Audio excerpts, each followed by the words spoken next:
Hey, welcome to another video tutorial on another topic of geometry, and that's a really very important topic, and that is angles.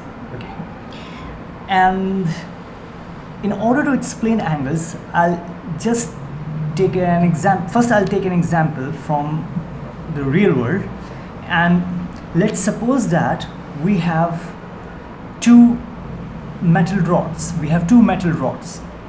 So we have a metal rod A and we have a metal rod B. Okay.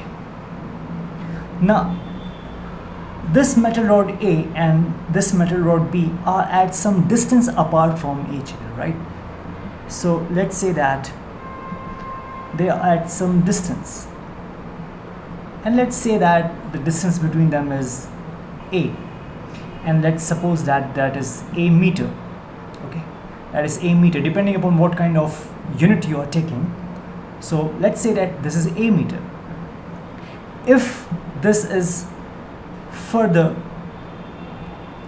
moved apart from rod A, this metal rod B is further moved. Let's say that we put it here. So previously it was A, now let's say that it is at a distance B meter. Of course B is greater than A because now they have moved apart from each other. Let's again move it. So let's suppose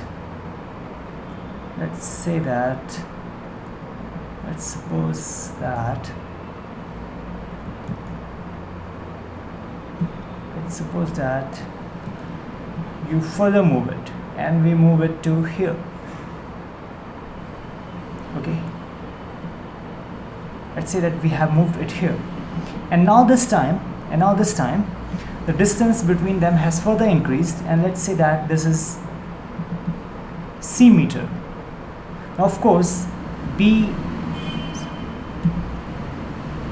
C will be greater than B and this will be greater than A. So since these two rods have further moved apart from each other, therefore the distance has increased, and therefore C is greater than B is greater than A. Okay, what if let me just remove all these unnecessary things now, because now I'm going to discuss about angles. So let me take it here, and let's suppose that now this metal rod B is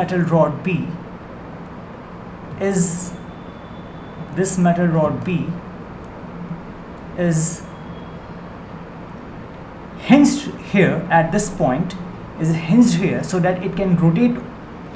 A and B can rotate, in a circular motion.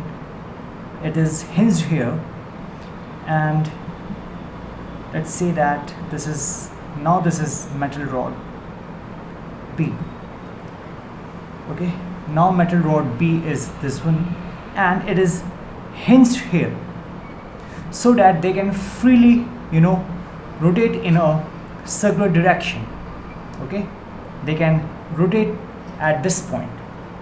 Let's name this point as C. So this is metal rod B, this whole metal rod B, okay, and this is metal rod A, and they are hinged at a point C.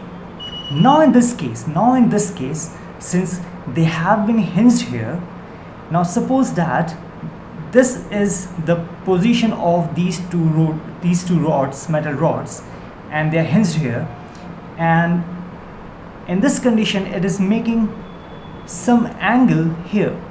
It is making the metal rod B. In this case, if we tell the position of metal B to the metal A, we will say that the metal B is at some angle, because now they have been hinged, right? And if we start moving metal rod B apart from metal rod A, if we start moving it away from metal rod A, then it will make some angle.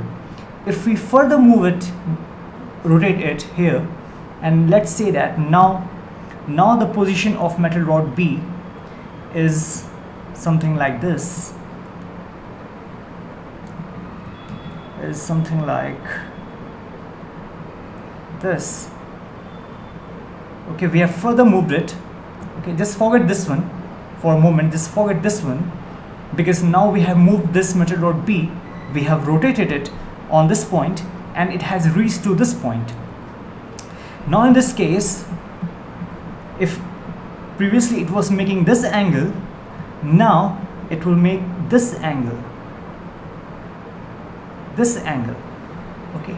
We always represent it in a, denoted by a curve. This is the angle that metal rod B is making with a metal rod A. For a moment, just forget this one and forget this one. Now again rotate this metal rod B, again rotate it towards the anti-clockwise direction. Now let's suppose that after rotating it, it has moved to this point. It has moved to this point. This metal rod B has moved to here. Now this metal rod B will make this angle, You can clearly see that why it is making angle, because metal rods have been hinged here. They have been hinged, therefore these two metal rods can rotate in a circular direction. Since we have fixed this metal rod A and we are only rotating metal rod B in an anti-clockwise direction, previously it was, this is, let's say that position 1, this is position 2, and this is position 3. We are just rotating it in an anti-clockwise direction, okay. So at this position it will make this angle, and again let's suppose that we further rotate it, we further rotate it in an anti-clockwise direction, and in rotating it, it comes at this point,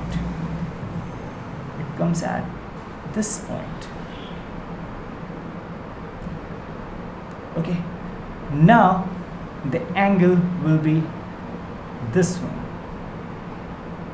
This is the fourth position of this metal rod B. This is the fourth position.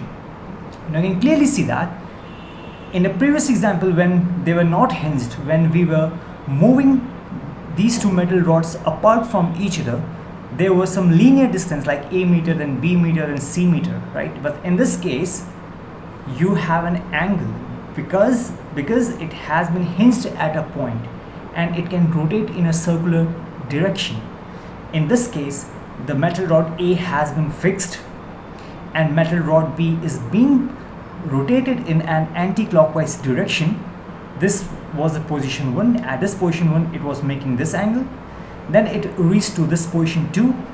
It was making this angle.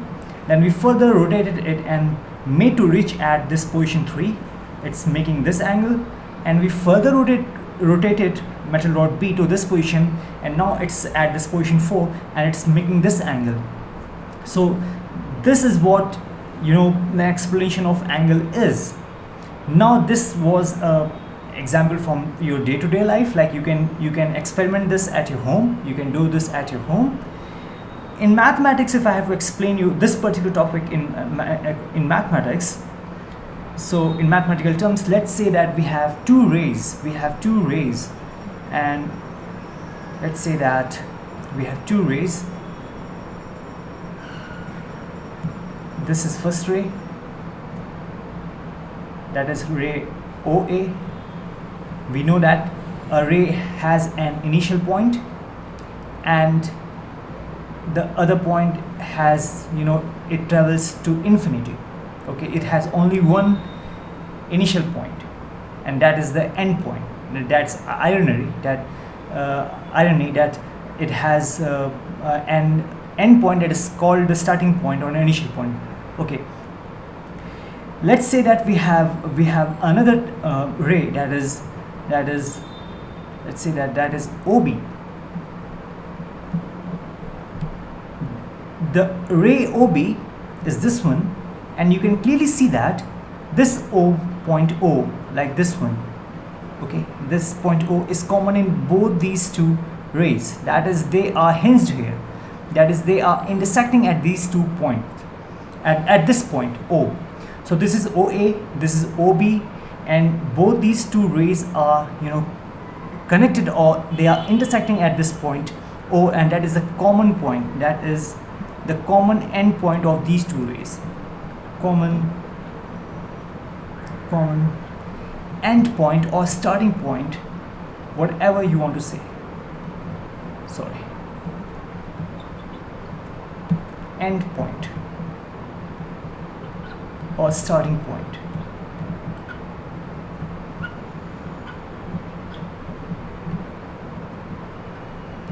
So we have ray OA and we have ray OB. This, they are making some angle, okay.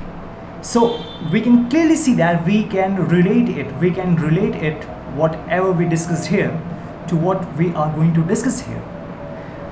This is the point O, this is common end point or the starting point of these two rays. We have ray OA and we have ray OB. In this particular condition, it's making this angle.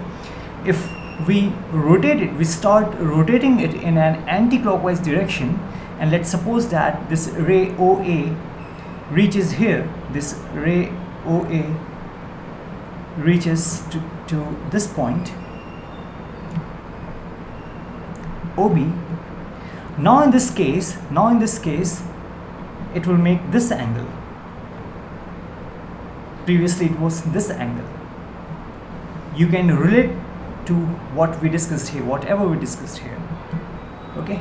So that's what actually angle is. And what's the way to represent angle? So you know, someone can say that, hey, that's angle O, because this is the end point, a common end point. Some people say that, hey, that's angle. We represent an angle, okay, that's an important point, I'm sorry I missed that. We always denote, whenever we want to write the angle, we use this symbol, okay, a baseline with a line making some angle to this baseline. So this will be the representation. Some people simply say that that's angle O. They say that that's angle O, but that's, you know, incomplete representation or a wrong you know, representation of angle. The correct way is always to mention all these three, you know, if this is ray OB and this is ray OA, and if someone asks you that what's the angle that ray OB is making with ray OA, that will be angle this BOA.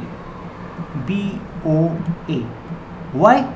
Because it has been asked that what is the angle that ray OB is making with this angle, with this ray OA. If someone asks you that, hey, what's the angle this ray OA is making with this ray OB, then you can say, we can write it as AOB.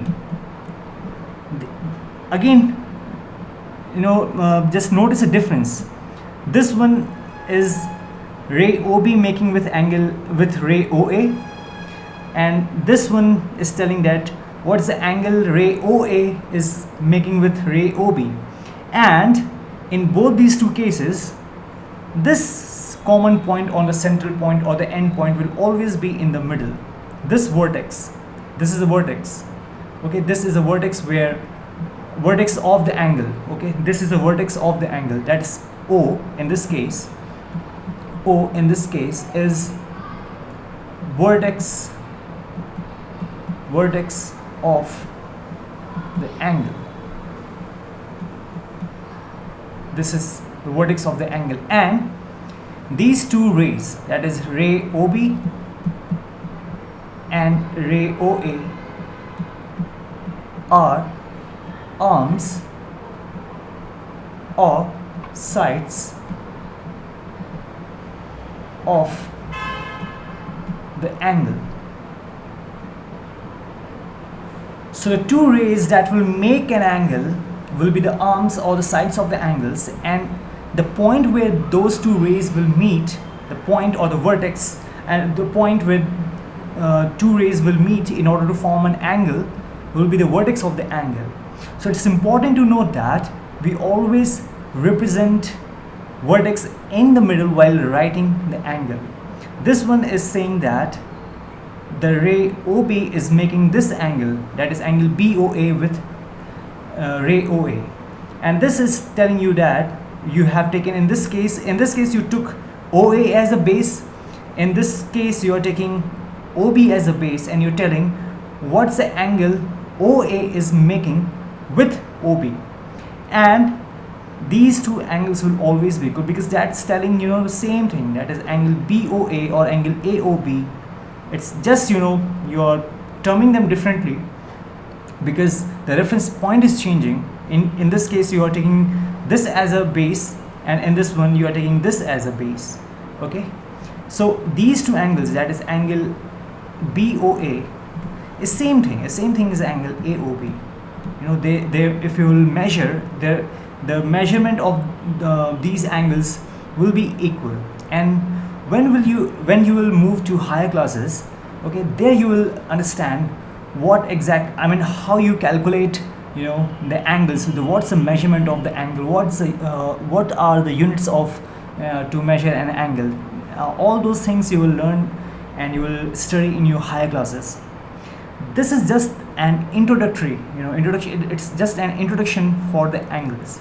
So again, O is the vertex, means that the common endpoint of the two rays, and this OB and OA that forms an angle are the sides or arms of the angle. Thanks for watching.